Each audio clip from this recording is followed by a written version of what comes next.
Hello दोस्तों, आज हम बात करने जा रहे हैं कुछ अच्छी बातें जो आप लोगों को समझना चाहिए और इससे आप लोगों को बहुत ही आसान होगा ज़िंदगी जीने में इन बातों को सुन करके और समझ करके।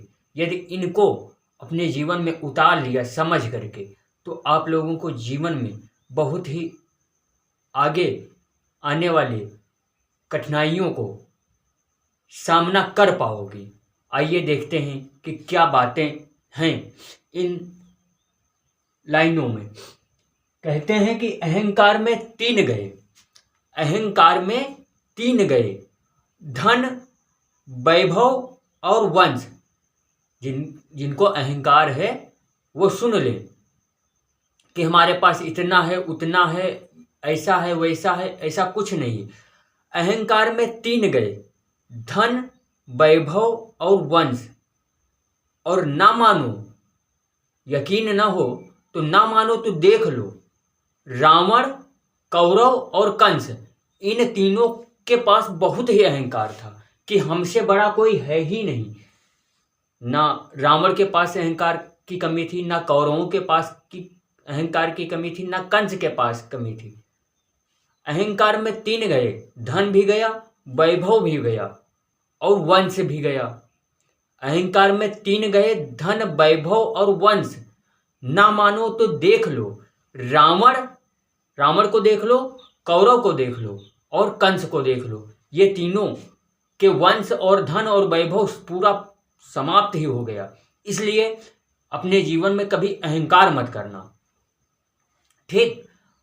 और दूसरा क्या है, अपने रुतबे पर जो लोग अपना रुतबा दिखाते हैं कि हम बहुत बड़े हैं, बहुत हमारे पास धन है, दौलत है, ऐसा कुछ नहीं है। अपने रुतबे पर कभी गुरूर मत करना, अपने रुतबे पर कभी गुरूर मत करना। सिकंदर से पूछ, मिट्टी से पूछ, मिट्टी से पूछ आजकल सिकंदर कहाँ है। अपने रुतबे पर कभी गुरूर मत करना, मिट्टी से पूछ आजकल सिकंदर कहाँ है। कोई बता पाएगा? मिट्टी भी नहीं बता पाएगी कि आजकल सिकंदर है कहाँ, नहीं बता पाएगी ना। और इसको इतना गुरूर था कि मैंने दुनिया जीत ली है।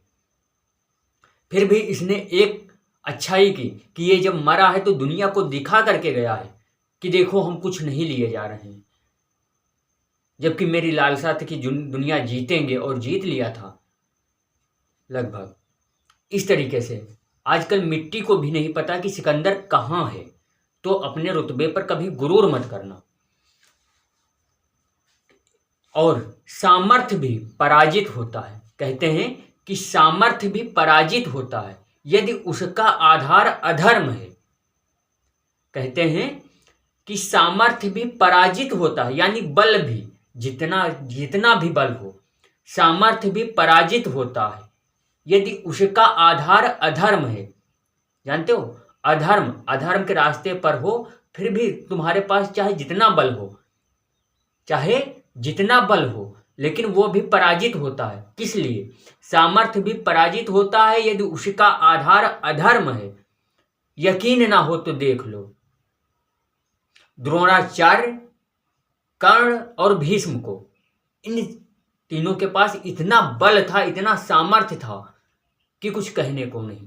बहुत सामर्थ्य था। जानते हो, द्रोणाचार्य जिन्होंने अर्जुन को सिखाया था, शिक्षा दी थी, वे खुद अर्जुन से हारे थे। भीष्म और कर्ण, इनके सबके पास बहुत ही ताकत थी, फिर भी इनका आधार तो जो था वो अधर्म के पास था, अधर्म के नजदीक था, इसलिए ये हारे थे। नहीं तो इनको कोई नहीं हरा सकता था। सामर्थ्य भी पराजित होता है यदि उसका आधार अधर्म है। यकीन ना हो तो देख लो, द्रोणाचार्य, कर्ण और भीष्म को।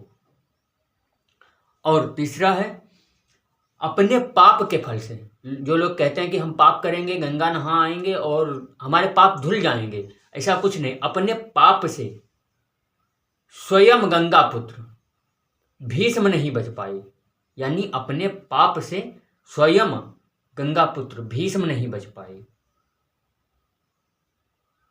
तो तुम लोग सोचते हो, यानी हम आप सब लोग सोचते हैं कि हम पाप करेंगे फिर गंगा नहाएंगे तो पाप धुल जाएंगे। कभी नहीं, कभी नहीं धुलेंगे, ये याद रखना। जब गंगा पुत्र भीष्म थे, अपने पाप से नहीं बच पाए, तो तुम लोग समझते हो कि गंगा नहाने से पाप धुल जाएंगे? नहीं धुलेंगे। और इन बातों में इतनी सच्चाई छिपी हुई है, फिर भी आज का इंसान अपने रुतबे पर अपना घमंड, अपना सब कुछ न्यौछावर किए हुए है। रुतबा आ जाता है, पैसा आ जाता है तो वो किसी को समझता नहीं है, घमंड है हर इंसान को। तो इन बातों में इतनी सच्चाई है कि यदि आप लोग समझे तो ना कभी गुरूर करेंगे, ना घमंड करेंगे, और ना ही किसी से विवाद करेंगे, ना कोई झगड़ा करेंगे। तो इसलिए इन बातों को मन में उतारिए और आगे ज़िंदगी जीने के लिए सरल बनाइए। बस इसी बात पे आप लोगों को धन्यवाद। Thank you.